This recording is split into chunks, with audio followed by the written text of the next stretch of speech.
आयुर्वेद से जुड़ी हुई है। पतंजलि आयुर्वेद के भ्रामक विज्ञापन का जो मामला है ऑलरेडी सुप्रीम कोर्ट में है और आज सुप्रीम कोर्ट में होनी है खास सुनवाई इस मामले को लेकर। विज्ञापन केस में सुप्रीम कोर्ट में आज सुनवाई होगी। इससे पहले जब सुनवाई हुई है, बाबा रामदेव की, आचार्य बालकृष्ण की मुश्किलें बढ़ती हुई नजर आई हैं। माफी जरूर मांग ली गई, लेकिन वो माफी नाकाफी बताई है कोर्ट ने। और आज एक बार फिर से, चूंकि पिछली सुनवाई में 1 हफ्ते का वक्त दिया गया था और अब आज सुनवाई होगी पतंजलि के भ्रामक विज्ञापन मामले को लेकर भी। और साथ ही साथ जिस तरीके से कोर्ट ने आदेश दिया था कि भ्रामक विज्ञापन तुरंत हटाए जाएं, उसके बावजूद 24 घंटे के अंदर अंदर बाबा रामदेव ने प्रेस कॉन्फ्रेंस की थी, उल जुलूल बातें कही थी, आयुर्वेद और पतंजलि को सबसे ऊपर कहा था।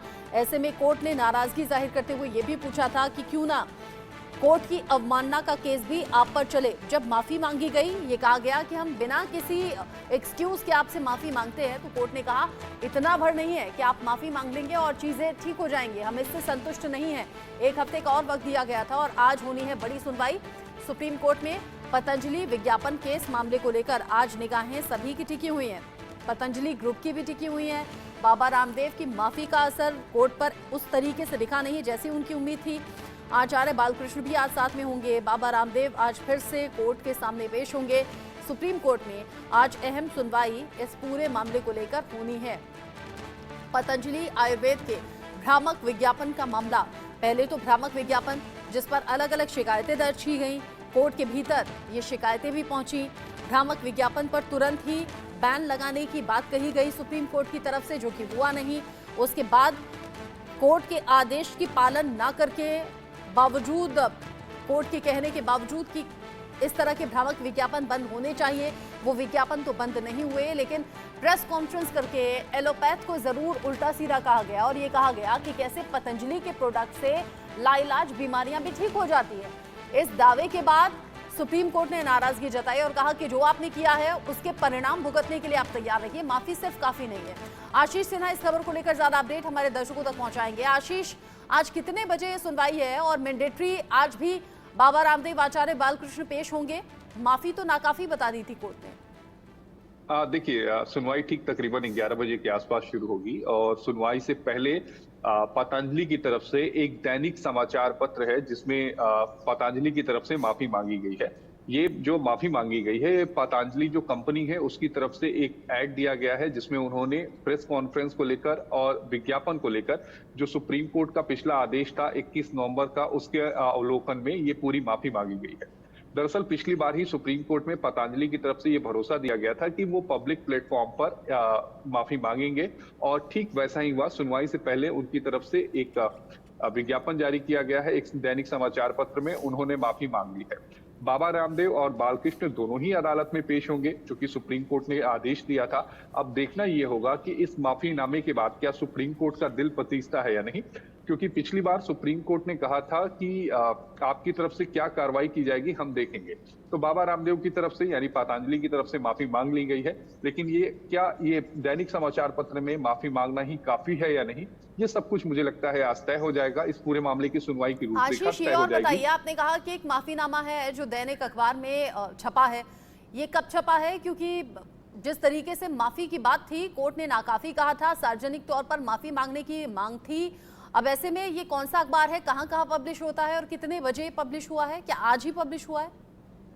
देखिए, दैनिक जो अखबार है उसका नाम अमर उजाला है। अमर उजाला में इस माफीनामे को प्रकाशित किया गया है पतंजलि की तरफ से। उसकी कॉपी भी हमारे पास है।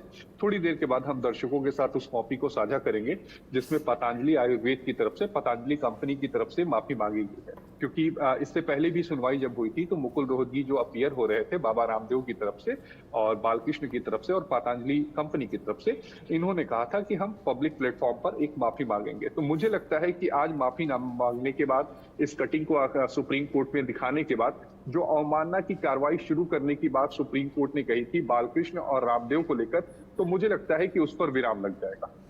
अच्छा, जिस तरीके से आप कह रहे हैं कि अखबार में ये माफीनामा छपवाया गया है और सार्वजनिक तौर पर माफी मांगी गई है, कोर्ट ने कहा था कि जो आपने किया है उसके परिणाम भुगतने के लिए तैयार रहिए। जब ये कहा गया था कि हम माफी मांगने के लिए तैयार हैं, तो कोर्ट ने कहा था कि हम तय करेंगे आपको ये कैसे करना है, क्या करना है। तो ऐसे में पहले एक तो होता है कि वर्बली आपने माफी मांग ली कोर्ट के समक्ष खड़े होकर और ये कह दिया कि बिना शर्त हम माफी मांगते हैं। एक है सार्वजनिक तौर पर अखबार में छपवा देना कि हाँ हम बिना शर्त माफी मांगते हैं। हाँ, वर्ड्स भी मैं पूछना चाहूंगी आशीष, क्या ऐसा कुछ भी मेंशन किया गया है कि बिना शर्त की माफी है, अगर आपने पढ़ा हो? नहीं देखिए, नहीं मैंने पढ़ा है। मैं वो जैसे ही ये लाइव खत्म होगा वो तस्वीर भी मैं साझा कर दूंगा। मैंने पूरा पढ़ा है। उसमें पतंजलि आयुर्वेद की तरफ से कहा गया है कि हम सर्वोच्च न्यायालय का सम्मान करते हैं, हम कानून का सम्मान करते हैं और हम संविधान के प्रति जो है वो प्रतिबद्ध हैं और संविधान को हम मानते हैं। हाँ, हमारी तरफ से गलती हुई है और हम उस गलती के लिए बिना शर्त माफी मांग रहे हैं। ये बाकायदा उन्होंने 10 लाइन में एक कॉलम जो है वो छपवाया गया है पतंजलि की तरफ से, जिसमें उन्होंने माफी मांगी है। देखिए, जितना कर सकते थे बाबा रामदेव चाहे बालकृष्ण 3 बार सुप्रीम कोर्ट में माफी मांग चुके हैं।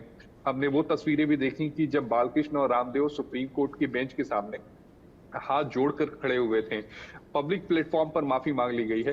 तो अमूमन ऐसे मामले में जब कंटेम्नर जिसकी बात कोर्ट कहता है कि आप पर क्यों ना कोर्ट की अवमानना का मुकदमा चलाया जाए, और अगर वो माफी मांग लेता है तो मामला सुप्रीम कोर्ट वहीं पर खत्म कर देता है। लेकिन इस मामले में ऐसा नहीं हुआ। 3 बार माफीनामा मांगा गया, अदालत में हाथ जोड़े गए, लेकिन सुप्रीम कोर्ट ने माफ नहीं किया। लेकिन चूंकि अब पब्लिक प्लेटफॉर्म पर माफी मांगी गई है, दैनिक समाचार पत्र में ये पूरा विज्ञापन छपा हुआ है जिसमें उन्होंने अपनी प्रेस कॉन्फ्रेंस के लिए और विज्ञापन के लिए सुप्रीम कोर्ट के आदेश के बावजूद जो छपा गया था उसके लिए माफी मांगी है। तो मुझे लगता है कि अब सुप्रीम कोर्ट इस पूरे मामले में एक नरम रवैया अपनाएगा। लेकिन जो दूसरी अहम बात है, जो भ्रामक विज्ञापन को लेकर कार्रवाई की बात है, वो मामला जो है उसमें मुझे नहीं लगता है कि इतनी जल्दी राहत मिलेगी, क्योंकि आयुष विभाग जो उत्तराखंड का है उनको ये अपनी डिटेल अदालत के साथ सार्वजनिक करनी पड़ेगी कि उन्होंने अभी तक यानी 2018 से लेकर 2024 तक जो पतंजलि के खिलाफ जो शिकायतें दर्ज कराई गई थी, उन शिकायतों में उन लोगों ने क्या कार्रवाई की है। ठीक है, आप कह रहे हैं चूंकि सार्वजनिक तौर पर माफी मांग ली है, ऐसे में आज ये उम्मीद जताई जा सकती है कि शायद सुप्रीम कोर्ट इस मामले में नरमी दिखाए। लेकिन हाँ, भ्रामक विज्ञापन मामला अलग है। नजर आप रखिएगा आशीष, क्योंकि बहुत से लोग ये जानना चाहते हैं कि आज इस केस में होना क्या है। खास है आज की सुनवाई। बहुत शुक्रिया अभी के लिए ये अपडेट हमारे दर्शकों तक पहुंचाने के लिए।